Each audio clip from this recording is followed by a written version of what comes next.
মধ্যে ঢুকে বসে আছো কেন? তোমার কি কোনো কথা কানে যায় না?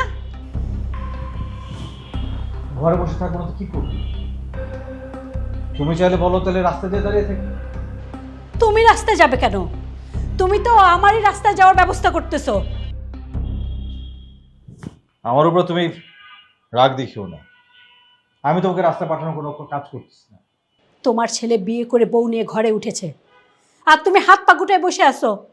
আমাকে রাস্তায় পাঠানোর ব্যবস্থা করছো না তো কি করছো? এরকম চিৎকার চেঁচামেচি করো না।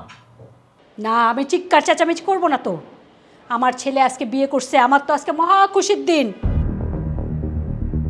ব্যান্ড পার্টি নিয়ে এসে আমার তখন নাচা উচিত। যাও না, গিয়ে ব্যান্ড পার্টি নিয়ে আসো। আমাকে এখন কি করতে বলো?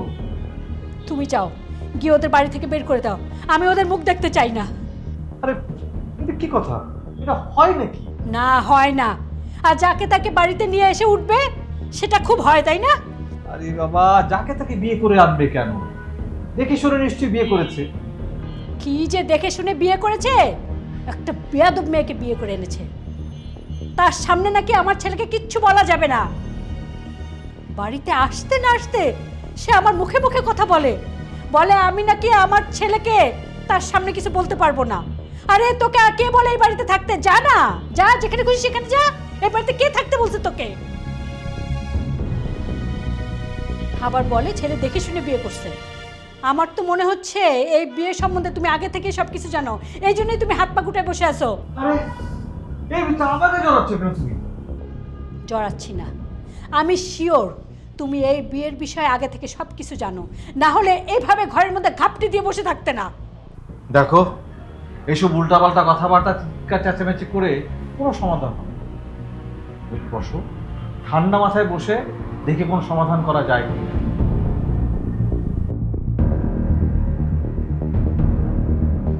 তোমার সমাধান আমার খুব ভালো করে জানা আছে। তুমি তো ফ্রিদা আর ওর দাদির মতো ওদেরকেও এই বাড়িতে আশ্রয় দিবে।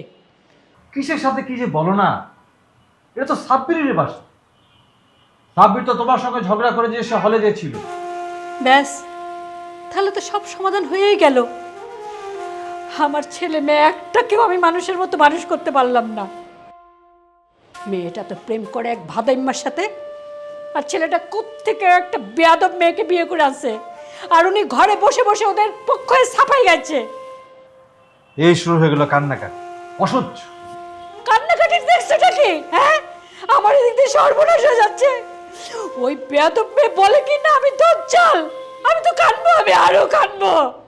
কাঁদো, তুমি কাঁদো, ঠান্ডা মাথায় বসে কাঁদো, মনটা হালকা হবে। আমি আমি এই বিয়ে মানবো না বলে দিলাম, আর তোমাকেও আমি ছাড়বো না।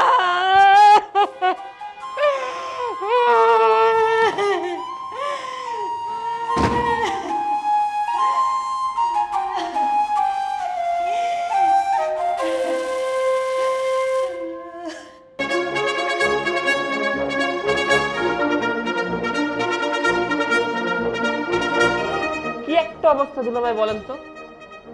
সাব্বির জয়নবী নতুন বউ নিয়ে বসে আছে, আর আপার ভয়ে কেউ ওদের কাছে যাচ্ছে না। আমার বোন হইলে কি হয়েছে? ও হচ্ছে একটা কি বলা যায় বলেন তো দুলাভাই? এইসব কথা এইখানে বলাটা খুব নিরাপদ না। তোমার আপা শুনে ফেলতে পারে। শুনলে শুনুক, আমি কি কাউকে ভয় পাই নাকি? ভয় যদি না পাও তাহলে বলতে চাইলে বলো। দুলাভাই, আপনার আপাকে একটু বেশি ভয় পান। এত ভয় পাওয়ার কি আছে বলেন তো? ভয় না পেয়ে আমার কি করা উচিত? আপনার এখন জয়নবী যে সাব্বিরের বউকে বরণ করা উচিত, আর খালি হাতে অ্যাটলিস্ট যায় না। নতুন বউ খালি হাতে কেউ বরণ করে না। তাহলে কি নিয়ে যাব? আপার একটা গয়না টনা নিয়ে যান, গলার হার হলে খুব ভালো হয়। আমার গলা টিপে মেরে ফেলবে। আপনি কেমন পুরুষ দুলাভাই, বউয়ের হাতে মরার ভয় পান?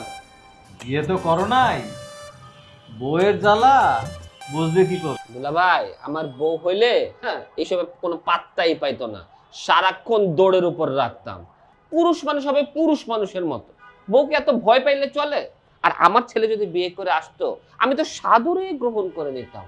ছেলের বিয়ের বয়স হয়েছে, বিয়ে করবে, এতে সমস্যা কি? আপনি এখন ওদের কাছে যান প্লিজ। না রে বাবা, আমি যেতে পারবো না। তোমার আপা এই বিয়ে মেনে নেয় নাই, আমি গেলে বিপদ আছে, তুমি যাও। আমি আমি যাব, আমি এই বাসার মেহমান, আপনারা না গেলে আমি আগে যে কি করব? আপাতত সৌজন্য সাক্ষাৎই করো, পরিস্থিতি যদি উন্নতি হয় তখন বিস্তারিত আলাপ করো। আচ্ছা, আপা কোথায়? আপাকে তো দেখছি না। মনে হয়, শুনেন শুনেন, মনে হয় সাব্বিরদেরকে ওখানেই বরণ করতে গেছে আপা। যাক, বরফ গলে বা ঠান্ডা হবে, আমি একটু যাই দেখি। দাঁড়াও দাঁড়াও, তোমার আপা সেখানে যায় নাই। তাহলে কই গেল? রান্নাঘরেও তো দেখলাম না, ঘরেও তো নাই, তাহলে কই? তোমার আপা এই ঘরেই আছে। এই ঘরে আছে? কই? আপা কি ভূত হয়ে গেল না দুলা ভাই? আমি তো কোথাও দেখতে পাচ্ছি না। ওয়াশরুমে। আপা ওয়াশরুম? ওয়াশরুমে কি করে? আর এই পরিস্থিতি